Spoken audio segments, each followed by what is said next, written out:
De retour sur le schéma temporel, on a grandi, on va voir les petites modifications et le sous-chapitre ou l'espace-temps qui nous concerne sur ce sous-chapitre, ça va être ici. Donc la procédure Orange et la procédure de garde familiale parentale avec l'avocate Jamier Javrodin. Vous allez voir. En même temps, ça inclut, je dirais, l'école primaire publique du Guesclin, le collège Thérèse-Pierre, au travers des directrices. Orange, vous voyez, ça met 2 ans, donc vous voyez, ça reste ridicule sur l'ensemble, hein, on peut dire, mais quand vous le vivez, c'est pas ridicule. Et nous sommes toujours à cheval sur sur la création d'associations, sur les abus de fouilleul. Donc vous voyez, ça commence à... voilà, le quotidien, c'est les procédures, c'est des chevals de bataille. On voit ça tout de suite avec le peu de preuves administratives que j'amène ici.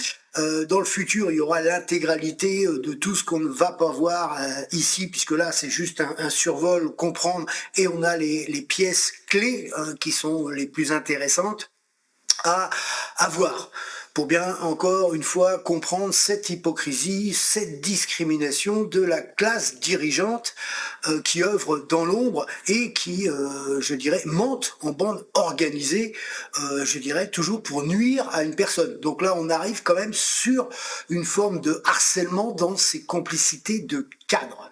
Alors, nous sommes en 2005. Pour le travail, l'outil indispensable, c'est le téléphone portable. Ça commence à le devenir. Les premiers smartphones arrivent, et donc les premiers qui intègrent des modems pour Internet.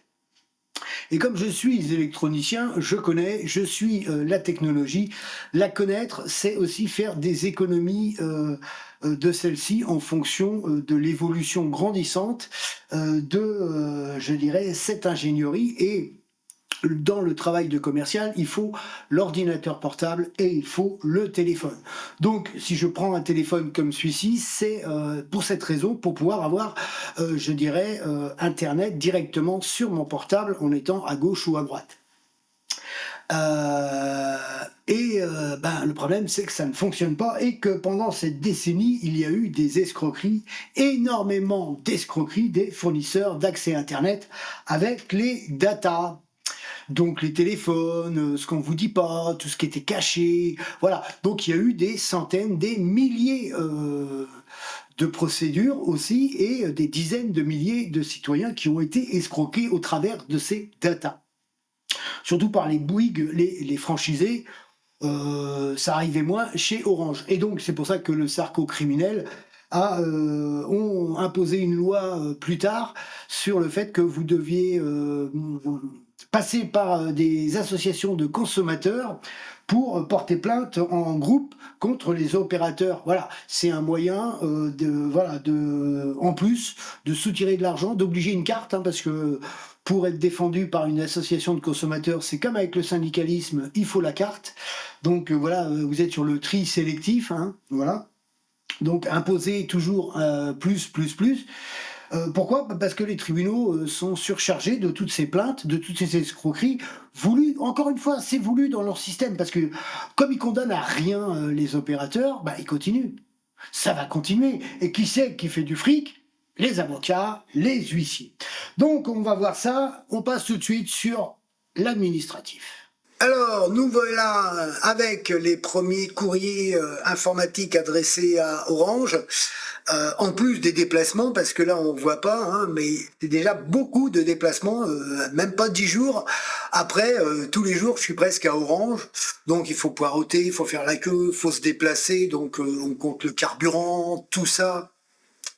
Le pétage de plomb, hein, puisque au début on est sympa, on est correct, mais après vous avez bien sûr l'impression qu'on vous prend pour des cons, et c'est celui qui va grogner qui est souvent après décrié comme le coupable. Ils cherchent pas à savoir, hein, parce que pour eux ça c'est pas du harcèlement. Vous faire revenir tous les jours quand ça fonctionne pas, pour eux c'est pas du harcèlement. Voilà, donc là on arrive au service de consommateurs, nous sommes à 2 mois après, voilà. Il y a eu beaucoup d'échanges de téléphones, donc il y a beaucoup de travail sur les téléphones. Il y a beaucoup de tests chez moi sur ces téléphones pour essayer de les faire fonctionner avec mon PC. rien ne fonctionne. Mais voilà, donc c'est beaucoup d'heures de passer, mais pour eux, c'est pas comptabilisé. Et pendant ce temps-là, bah, vous faites pas autre chose. Vous passez des journées à essayer de faire fonctionner le truc, voilà, et ça ne fonctionne pas. Donc c'est pour ça que la somme de 2000 euros est, je dirais, compensatoire à presque ces 2 mois de travail. Mais pour eux, ça n'existe pas. On va le voir, mais c'est pas pris en compte. Donc voilà l'avocate qui va se charger du dossier puisque Jean-Marie Alexandre de Fougères a refusé la liste d'opposition et m'a envoyé vers sa collègue Jamier Javaudin à Rennes. Donc on voit bien Rennes, Fougères, donc les réseaux des cabinets d'avocats et politiques surtout, politico-juridiques. Donc l'aide juridictionnelle, c'est elle qui a réalisé. Je fournis bien sûr tous les documents. Là, il faut que j'avance quand même malgré l'aide juridictionnelle. Et en attente de l'avoir, il faut que je paye 60 euros. Voilà, c'est toujours ça, mais c'est ça au moins sur le final. Et que l'avocate va, elle, se faire rembourser dans le futur.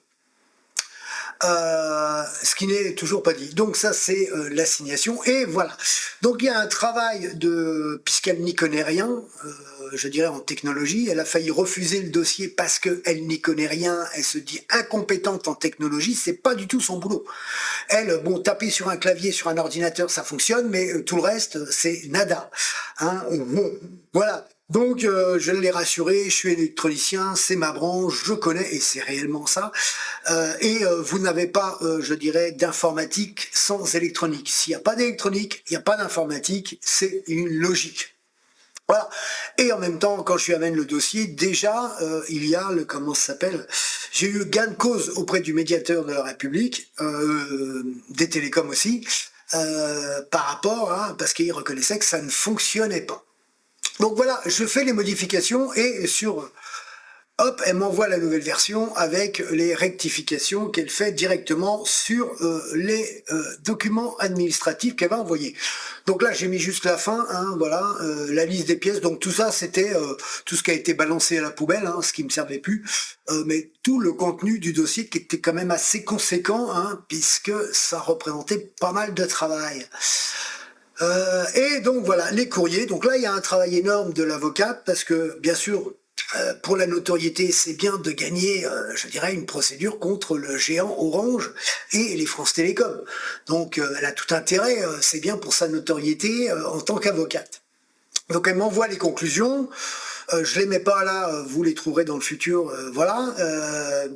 C'est moi qui lis les conclusions, qui analyse, qui hop, qui démantèle tout et qui lui renvoie tout, et elle me renvoie après ses conclusions. Voilà, c'est la navette de documents, voilà. Ici, on voit bien, et je voulais mettre ça aussi parce que là, on voit bien qu'il y a un travail d'aide sur les documents juridiques concernant la justice civile. Donc la justice civile, comme c'était de l'argent, là, vous avez des exemplaires qui vous dit comment faire. Là, on vous marque bien les pièces à joindre. Il faut joindre des pièces. Ce qui n'est pas du tout le cas en pénal. Hein. En pénal, c'est il n'y a rien. Voilà. Notice explicative, première page, deuxième page, troisième page, voilà. Et donc, la décision où je gagne en première instance, et je gagne en première instance, et on va le voir, et on retrouve la même juge de proximité que celle que j'ai eue sur les verbalisations abusives de Fouilleul. Mais là, comme vous avez vu qu'il y a réellement un travail, et comme nous sommes sur le civil, qu'il n'y a pas de ministère public, là, elle va me faire gagner cette procédure, mais au travers, bien sûr, de mon avocate. Donc la même greffière et la même juge de proximité. Voilà, clac, on passe assez vite fait dessus. Voilà. Et voilà, la condamnation condamne. Donc sur les 2000 euros que je demandais, qui étaient juste en fonction, hein, par rapport au temps passé et ce que j'avais intégré, c'est toute cette procédure, tout ce travail qui n'a pas été intégré après, mais qui est directement intégré depuis le début. Et donc là-dessus, c'est que 500 euros de déménagement. 2 ans de procédure, un temps fou sur l'administratif, sur les démarches, voilà, et les 149 du premier versement. Donc on va le voir ici. Voilà. Donc là, on voit bien le chèque, hein, Banque de France, Orange, 649 euros. Vous voyez, les 60 euros d'huissier ne sont pas intégrés. Voilà, ça a été récupéré par l'avocate, premièrement. Et deuxièmement, c'est pour ça qu'on retrouve le dossier Orange au niveau de la CEDH avec le même dossier Fouilleul, puisque en même temps, nous sommes sur la même magistrate, Diotte, et en même temps, ici, je ne peux pas faire de recours. C'est-à-dire, quand vous gagnez la procédure, ben vous ne pouvez pas faire de recours. Donc si on vous donne une somme ridicule, hein, qui est 4 fois le prix de celle demandée, et encore, j'ai pas été énorme, hein, sur 2000 euros, c'était quand même correct au vu du temps, et je dirais de la pression morale, de leur attitude, de leur négation, de leur mauvaise foi, des professionnels. Là, on peut parler de justice... de concurrence déloyale au sein même de la justice, hein, puisque là, nous sommes sur du pénal, puisque c'est de la publicité mensongère, et en même temps, ils ne reconnaissent même pas, je dirais, le cadre pénal. Et à ce prix-là, ben, vous avez les opérateurs qui continuent. Et c'est pour ça qu'il y a eu des milliers, des dizaines de milliers de procédures ou d'abus de leur part, parce que la justice ne fait pas son travail. Et qui c'est qui récupère du fric? C'est encore les entreprises d'avocats et les huissiers. Là, ben, c'est ridicule, c'est pour ça qu'on la retrouve sur la CEDH, puisque je ne peux pas faire un recours pour dire, attendez, mais 500 euros, c'est vous vous foutez de moi. Et bien sûr, l'opérateur a payé très rapidement, enfin la Banque de France, hein, France Télécom, a payé très rapidement. Donc on repasse sur le temporel pour attaquer la deuxième phase, parce que là, on a vu le gros travail, je dirais, de l'avocate Jamier Javronin. On va pas du tout le retrouver, et elle va, voilà, là on va révéler les garces, les poufias, je dirais, des dirigeantes, hein, parce qu'il faut respecter ces gens-là. Vous allez voir ce qu'ils vous font dans le dos, et il faut les respecter. Voilà. Faut respecter toute cette criminalité, tout ce harcèlement de cette classe dirigeante qui ont le mépris envers des personnes qui se défendent. Et puis bien sûr, une fois on est sympa, 2 fois on est sympa, 3 fois on monte le ton, 4 fois on commence à gueuler. Voilà la procédure Orange, où là je travaille énormément de temps sur cette procédure. On voit que c'est exactement la même magistrate qui travaille pour le système et non pour les citoyens, parce que France Télécom, Orange, on le voit avec, c'est la Banque de France, donc nous sommes quand même sur des fonctionnaires. Donc en me donnant un montant ridicule, qui c'est qui a fait gagner? C'est le système, l'avocate, les huissiers qui empochent de l'argent, le citoyen. Et ben voilà, j'ai encore travaillé, j'ai été pris pour un esclave, un moins que rien. Voilà, donc c'est une magistrate qui est dans sa criminalité continuelle et qui protège le système, on va dire. Donc j'ai continué quand même un bout de chemin avec l'avocate, et qui commence, je dirais, sur la procédure de garde de mon fils.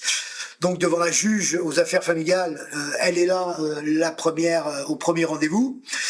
Et après, on se fâche, puisque, voilà, je lui avais dit, si on gagne la procédure Orange, je t'offre un dîner, une bouffe, quoi, voilà.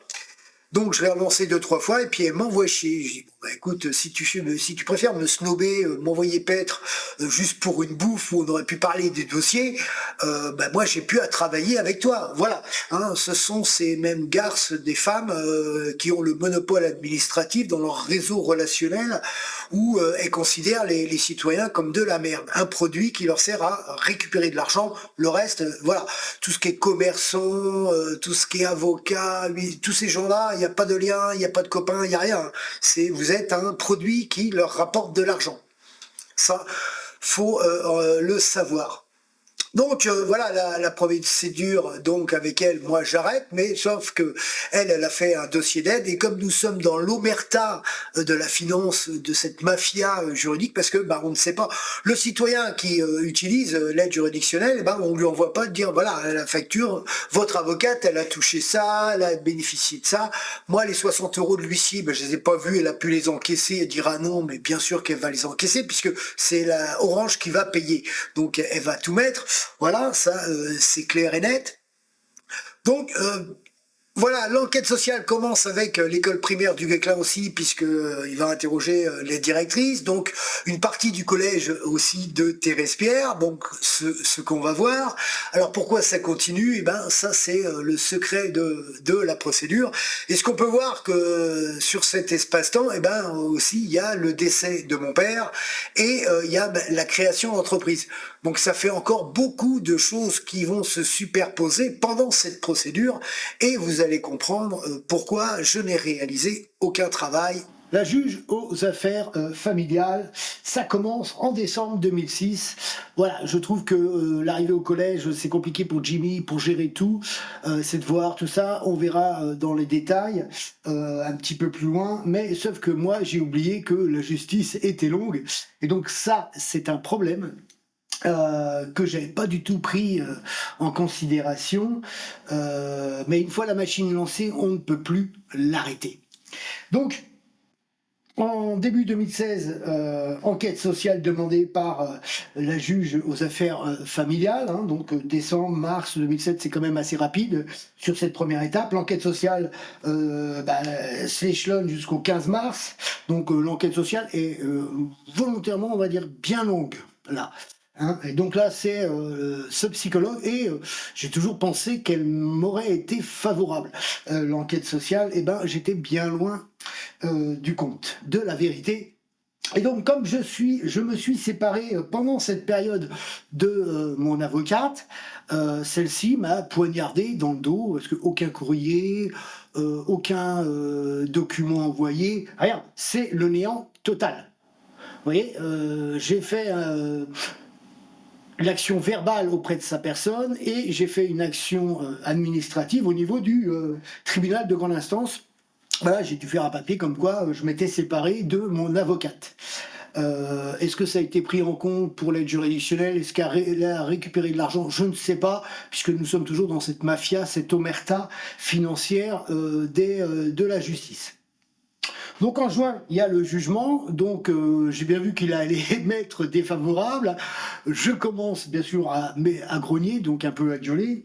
Mais voilà, moi ce que je ne sais pas, c'est le contenu de l'enquête sociale. Je pensais qu'elle m'était favorable, donc je comprends pas la position de la juge aux affaires familiales, mais bon, c'est pas grave, puisque nous sommes sur la décision au mois de juillet.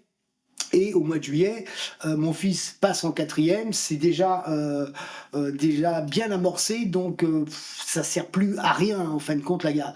Donc en sortant du bureau de la juge dès juin déjà, avec mon fils qui était présent et bien sûr sa mère, nous nous sommes mis d'accord pour rester sur la parité. J'ai dit je ne fais pas appel. Mais dans ce cas-là, on reste sur la parité, voilà, parce que c'est ce que voulait en même temps Jimmy. Moi, maintenant pour lui, c'était trop tard.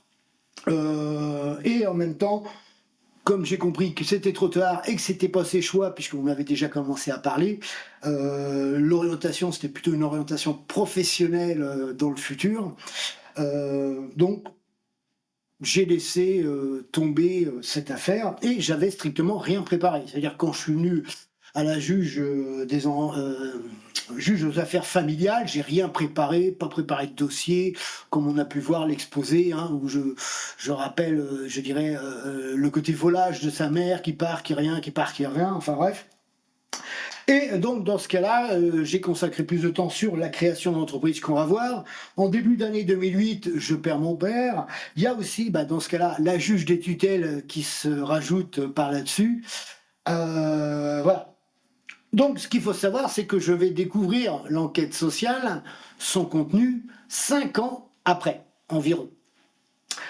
Puisque la mère de mon fils, elle a eu des problèmes avec son mec, hein, puisque ce que ne dit pas l'enquête sociale, c'est qu'en fin de compte, c'était un drogué, et il a escroqué la mère à mon fils, lui a pris de l'argent, enfin bref, pour acheter de plus en plus de cam, hein, de drogue. Donc il l'a foutu dans la merde, voilà, et j'ai appris des années plus tard aussi qu'il frappait mon fils. Hein. Donc ce Sylvain Duhamel, c'est une grosse merde, voilà. Et mon fils n'a pas voulu que j'aille le voir, ou voilà, elle a dit laisse tomber, c'est passé, voilà. Donc voilà, donc l'enquête sociale qui était favorable et cirait peut-être un peu les pompes, je dirais, à sa mère et à ce mec-là, question drogue, il n'y a pas de question de poser, et les frapper, voilà. Donc on va voir ça, donc l'hypocrisie de l'enquête sociale, du psychologue. Parce que heureusement que la juge aux affaires familiales a bien rédigé, je dirais, l'acte, et on va avoir ça aussi, parce que l'enquête sociale, le mec, il teste psychologiquement, quoi. Donc il fait une enquête sociale pour tester, parce que je grogne. Mais il est manipulé peut-être aussi par les directrices d'école, des établissements scolaires qu'on va voir. Parce que là, vous êtes dans l'omerta des cadres et des dirigeants. C'est-à-dire que l'avocate va protéger les dirigeantes et même, je dirais, ce qu'écrit le psychologue. Donc cette petite merde de psychologue là, ce qu'il est écrit est cherché à être protégé par ma propre avocate qui m'a laissé, je dirais comme ça. Donc c'est pour ça qu'ici en Bretagne, on ne peut pas faire confiance aux entreprises d'avocats. Hein, elles considèrent tous les citoyens comme, je dirais, des sous-citoyens. Nous sommes que des produits qui peuvent leur apporter de l'argent. Donc ça leur rapporte de l'argent, ça rapporte de l'argent aux huissiers, ça rapporte de l'argent aux avocats, mais pour le reste, on ne peut pas du tout leur faire confiance. Ils se protègent tous, ça veut dire que tous les cadres, dirigeants, entreprises, comme ça, ils se protègent. Voilà. Là, elle a cherché à protéger les fonctionnaires de l'enseignement et le psychologue. Vous voyez, donc on est bien dans une société de mange-merde. Voilà. Où c'est le faux, la manipulation, le mensonge qui prédomine sur la vérité, et les victimes, ils en ont tous rien à foutre. Voilà. Il n'y a que leur pognon qui leur intéresse, la France, les Français, rien à foutre. On voit ça en preuves administratives, parce que c'est surtout les preuves, avant tout, qui posent, je dirais, la force de la vérité de ce témoignage, de ce qu'ils font subir à des millions de citoyens. Demande de récupération de l'intégralité du dossier en octobre 2015. Voilà, paf, ça c'est la réponse, le blabla dans les mensonges et les manipulations de mon avocate. Ici, c'est la première page d'entrée de l'enquête sociale. On voit bien que c'est bien l'avocate qui a eu mon exemplaire et que la mère à mon fils a eu son propre exemplaire que j'ai récupéré aussi 5 ans après. Et donc là, on remonte 7 ans après. 2015 par rapport à 2008, ça fait 7 ans. Voilà. Alors là, je vais aller vite et puis il y a plein de pages qui vont sauter. Donc là, c'est mes revenus. Hein. Voilà, 779. Je fais ça vraiment à l'arrache parce que l'autre, il faudrait que je lui file des factures. J'ai débile. Tu roules pas sur l'or avec cette somme-là. Les aides et tout ça, ça va remplir le dossier. Enfin bref. Donc là, blabla, on rentre pas dans les détails non plus, voilà.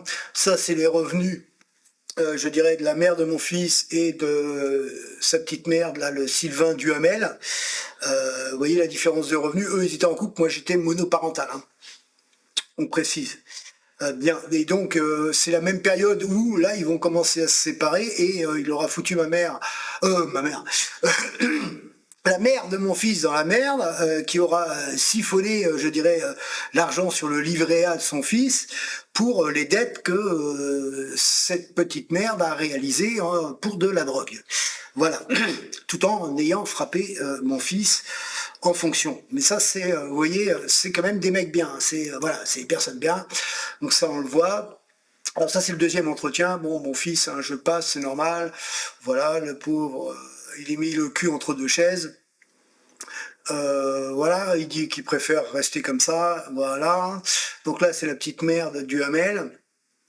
Et il y a quand même quelques lignes, l'affrontement où il a besoin que je le remette un peu à sa place.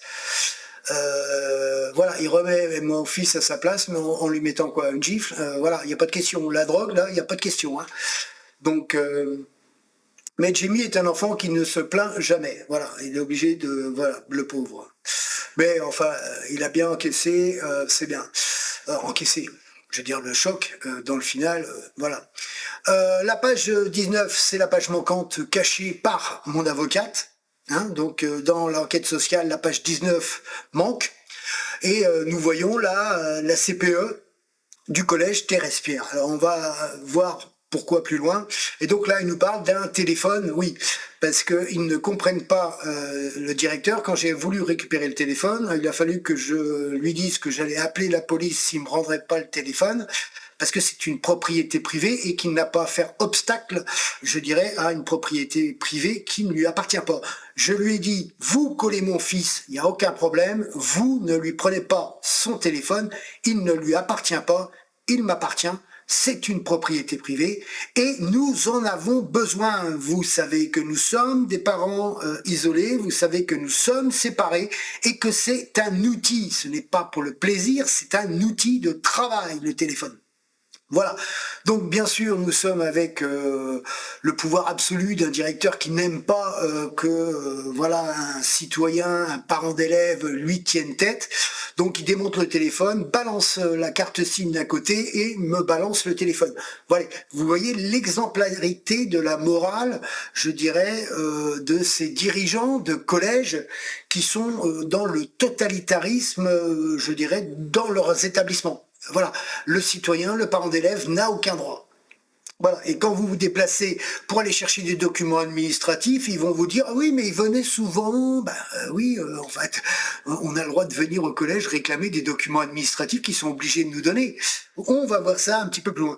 Et donc vous avez aussi la directrice de l'école du Guesclin qui est en bas ici, voilà, et qui va continuer derrière. Et là aussi la page est manquante. Donc l'avocate a protégé et couvert, je dirais, les faux témoignages de la directrice de l'école du Guesclin et la CPE qui soutenait et défendait bien sûr la direction du collège Thérèse-Pierre.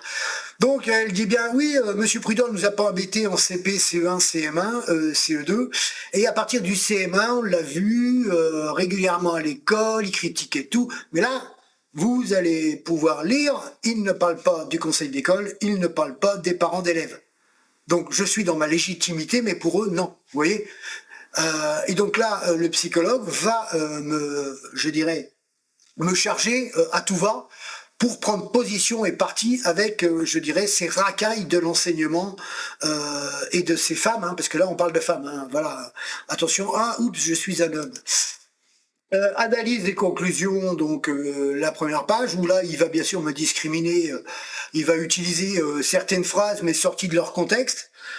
Quand il dit que je rabaisse sa mère, heureusement que j'étais là parce que si sa mère avait été seule avec lui, il ne serait plus là le mot. Parce que j'ai sauvé la vie de mon fils quand il était bébé et qu'il s'étouffait et qu'elle ne réagissait pas quand elle le voyait devenir bleu. Voilà. Et comme moi, à la limite, j'ai le truc de secourisme, voilà, et militaires ont fait aussi du secourisme. Je n'ai pas voulu lui faire une réanimation cardiaque ou appuyer sur la cage thoracique pour essayer de lui faire cracher ce qu'il a pas avalé, c'était des glaires, on va dire. Parce que j'ai toujours eu peur de lui défoncer la cage thoracique, de casser quelques côtes. C'est fragile quand c'est bébé, hein, il avait 3-4 mois. Hein, et les côtes auraient pu perforer un organe. Donc je l'ai pris, je l'ai mis à l'envers, je l'ai secoué jusqu'à temps que l'organisme réagisse, qui crache les glaires, et le tour était joué, j'ai sauvé la vie de mon fils. Donc c'est dans ce contexte-là, et en lui expliquant la chose comme ça, que j'ai dit cette phrase. Ce qui n'est pas du tout le même cas. Hein, il utilise cette phrase pour dire que je discrimine sa mère. Je dis que sa mère, elle n'est pas fut-fut, et c'est une vérité, on va le voir plus loin. Donc là, pareil, cette page, elle est manquante, donc parce qu'il va me, utiliser un vocabulaire défavorable concernant ma personne, parce qu'il veut me charger, voilà, pour que la garde soit donnée à, voilà. Donc en fin de compte, lui, il m'a jugé aussi. Lui, c'est son jugement de psychologue, c'est normal. Il faut mieux que mon fils soit avec le drogué et la personne qui le frappe. Voilà, donc 3 pages manquantes, c'est 3 pages essentiel. Voilà. Donc là, nous avons le jugement correct de la juge aux affaires familiales, Stéphanie Boucher. Donc en passant vite fait dessus, c'est pas grave. Ce qui est important, c'est juste la dernière page où elle rappelle que les accords librement intervenus entre les parents relativement à ce droit de visite et d'hébergement et dans l'intérêt de Jimmy prévaudront toujours sur les dispositions susvisées. Donc voilà, ça veut dire que l'arrangement qu'on a eu et que je ne fasse pas appel de la procédure juste à la sortie du bureau sont reconnus par la juge aux affaires familiales. Donc par rapport à ça, ça a été la seule personne qui a été intègre, correcte quant à cette procédure. Voilà. Mais c'est pas une magistrate du pénal. Hein. Voilà donc le document pour faire appel. Donc là, vous avez bien le document pour pouvoir faire appel. Et voilà pourquoi le collège ne m'appréciait pas non plus, c'est que voilà, en tant que parents d'élèves, nous n'avons pas le droit d'intervenir au niveau du collège. Il faut être obligatoirement affilié à une association des parents d'élèves et nous avons le monopole de la FCPE. Donc si vous n'êtes pas de la FCPE, en tant que parent d'élève, vous n'avez pas le droit. Voilà, donc nous sommes sur cette dictature politique associative locale où les parents n'ont aucun droit. Donc j'ai dénoncé ça au ministre de l'Éducation et au principal du collège, qui n'a pas dû apprécier. Hein. C'est pour ça que le coup du téléphone, il n'appréciait pas non plus que je lui dise que c'est un droit civil et si qu'il ne me donne pas le téléphone, je vais communiquer, je vais appeler la police pour qu'il me rende mon téléphone. Voilà, donc ça c'est vu. Et après, il y a un changement de directeur dans l'établissement et nous sommes avec une directrice. Et voilà, la directrice, les problèmes, c'est que, voilà, comme je vous dis, la mère de mon fils, elle n'est pas fut-fut, elle perd toute crédibilité aussitôt qu'elle est face à un cadre dirigeant. Ça veut dire que là, elle dit amen à tout. Donc, quand cette directrice lui a demandé la copie de la décision de justice, elle a remis la copie de la décision de justice. J'ai dit, mais pourquoi tu as fait ça? Je sais pas. Voilà. Donc, elle a été toute bête. Et puis après, c'est la directrice qui m'emmerdait avec le jugement. Mais je dis, elle sait pas lire. Et je dis, mais attendez, voilà. Donc, je lui explique, je la remets à sa place, voilà. Alors, vous voyez, par contre, les dates, ils font des documents antidatés. Ils ont le droit. Voilà. C'est pour avoir des certificats de scolarité, c'est pour les aides. Parce que comme on était dans les parités, moi, j'avais la CAF, Jimmy était déclaré sous ma CAF et elle Jimmy, la demi-part, était déclarée à ses impôts. On faisait la parité aussi des aides au niveau, je dirais, administratif. Donc certificat de scolarité, voilà, donc les dates, ce qu'il faut regarder c'est les dates. Et là c'est pareil, vous voyez le 2-9, donc je les relance parce que, voilà, sur un autre document, et je dénonce aussi l'attitude des personnes, des concierges, des personnes comme ça qui disent oui, voilà, mais sauf qu'on est obligé de venir dans les établissements pour des documents. Voilà, pour avoir des attestations parce qu'on nous demande des documents. Donc nous avons affaire à des débiles qui vont utiliser, parce qu'ils sont en poste, de dire oui, rentre dans l'établissement. Oui, on vient dans l'établissement parce qu'on est en droit de venir. On est élu ou on doit obtenir des attestations que nous demande la CAF. Alors les écritures supplémentaires, donc ici c'est la récupération de l'enquête sociale version la mère à Jimmy, c'était en 2013, à peu près 5 ans après. Récupération de l'enquête avec les 3 pages manquantes de l'avocate, c'est 3 années encore après, à peu près, à quelques mois près. Donc ce qu'il faut savoir, c'est qu'en 2011, mon fils était toujours, on l'a vu, au collège Thérèse-Pierre, puisque à la fin de 3e, comme il a choisi une orientation professionnelle, ils ont créé une nouvelle classe de transition entre le collège et le lycée pour permettre aux jeunes de s'orienter et de rechercher des patrons, puisque c'est le principe, hein, le CAP, il faut un patron. Voilà, c'est une classe de transition. Il a passé aussi son BAFA, on va le voir ultérieurement, voilà. Et donc pour clore ce sous-chapitre, hein, qui a pris quand même, vous voyez, qui est échelonné sur de 2001 à proprement dit jusqu'à 2011, donc ça fait une décennie, alors que les procédures sont quand même très courtes par rapport à ça, mais elles prennent des renseignements beaucoup plus longs.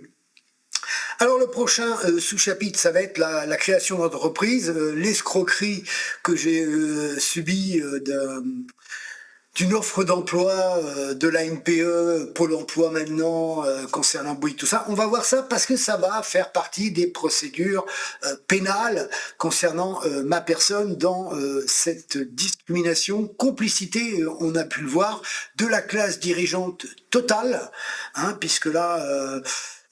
mon avocate ne connaît pas personnellement cette directrice, cette CPE, hein, ce féminisme.